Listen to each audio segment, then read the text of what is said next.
Introducing the African Diaspora News Channel app, your gateway to stories that's overlooked by the corporate mainstream media.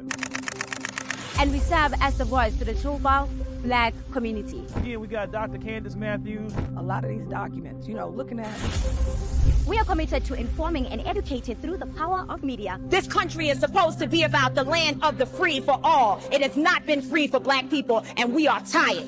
With our platform, we're helping to end injustice by exposing it. Join us in standing for excellence in journalism and serving our community. Download the African Diaspora News app today. Dumelang Absheni Ralocha Sanbonani Molweni. My name is Naledi Mfoloe, and it is my absolute pleasure to welcome you to the latest edition of the African Diaspora News channel, where we unravel the stories that shape our world and our communities. Today, we dive into a trending topic that's capturing the attention of many South Africans, and that is the comments made by Panyaza Lesufi, who is the Gauteng Education MEC, regarding the political landscape and the dynamics of race relations in our country. Now, in a recent video, Lesufi boldly stated, right, and I quote, "The DA wants us to hate MK and EFF, but love Afri-forum." Now, this statement has actually ignited discussions across social media, actually raising questions about the loyalty, race, and the direction of South Africa's political parties. Now, Lesufi has been a quite vocal advocate for the marginalized community, often clashing with those who seem to actually prioritize the interests of the elite over the needs of ordinary citizens. Now, his criticism of the Democratic Alliance, or the DA, and the contrasting support for Afri-forum, which is a group often associated with defending white Afrikaner interests, actually brings to light the ongoing struggle against systemic inequality in our society. Let's have a look. Leader of the DA, John Steenhuisen, called President Ramaphosa, and it sounded like he instructed him to call the leader of Afri-forum and Solidarity. And the president is quoted there that he called, and the call was not picked up, and this person returned the call of the president and rudely asked the president, "Who are you?" When he heard the voice, that is a black person. Sure. So clearly, the DA is working with Afri-forum. Clearly, the DA is working with Solidarity. Clearly, the DA is working with these conservative political parties. But what they do now, a leader like myself or people like myself say, no, DN is EFF. This one is MK. And they then characterize that as a doomsday relationship. But that relationship must be left untouched with Afri-forum that went to court to defend an apartheid flag. And that's not doomsday either, by the way. That's what I'm saying. So the short-sightedness of some of our leaders to believe that the DA, Freedom Front, Solidarity, Afri-forum love us. I don't know where it comes from.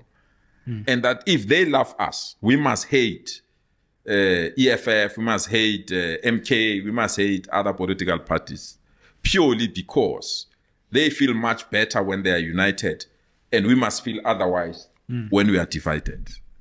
And I'm saying we must enter that era and find a way of having leaders that can lead us to consolidate and ensure that we work together with those that share our aspirations. Absolutely. ASAPO is still there. The PAC is still there. And the need for us to say, on the eve of the establishment of the freedom that we enjoy now in 1994, the ANC leadership at that time established something called the Patriotic Alliance. They even brought Bantustan leaders to say, on the basis that you understand where we come from, how do we work together to defeat those that wants to take us back? It can't be right at that time and be wrong now with the political parties that are there. So the sooner, open-mindedly, engage and defend what we think is right, non-racialism, defend what is right, transformation, defend what is right, economic freedom, defend what is right, our land to come back.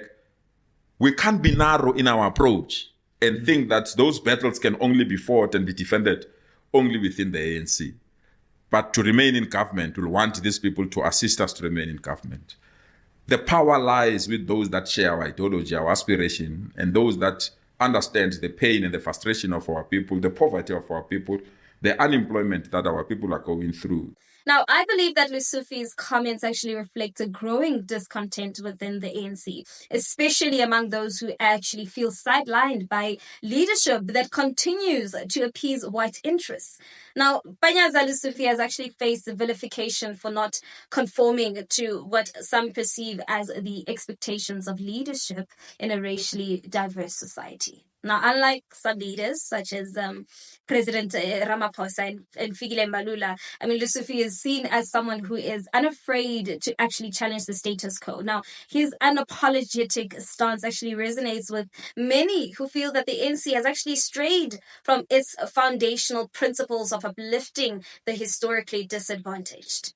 Now, as I personally observe the political landscape, I believe that it's becoming increasingly clear that figures like Lesufi may actually seek alternatives to the ANC as they actually navigate their principles and aspirations. Now, his potential departure, I think, from the ANC, whether to a progressive party or another political entity, I believe it would actually send a strong message about the need for authentic leadership that prioritizes the needs of the people over political expediency. Now, Lesufi's courage to speak out is quite commendable, but it also highlights the challenges faced by leaders in a party that is struggling to define its identity in a rapidly changing South Africa. Now, the public's frustration with perceived elitism and favoritism has the potential to actually reshape political applications in the coming years. I mean, I think that as citizens, we must critically engage with these kind of discussions. I mean, do we want a political landscape that prioritizes inclusivity and the needs of all South Africans, or do we continue to seek divisions that hinder our progress? Now, in a country striving for equality, the voices of those like Panyaza Lesufi are crucial. They remind us of the ongoing struggle against racial and economic disparities. Now, as we move forward, let's hope that our leaders remain committed to the principles that actually lift all citizens and not just a select few. Now, thank you so much for watching. We want to hear from you. What are your thoughts about this? Please, let's engage in the comments section. And while you're at it, don't forget to give this video a thumbs up. That's it from me. Till we meet again, it is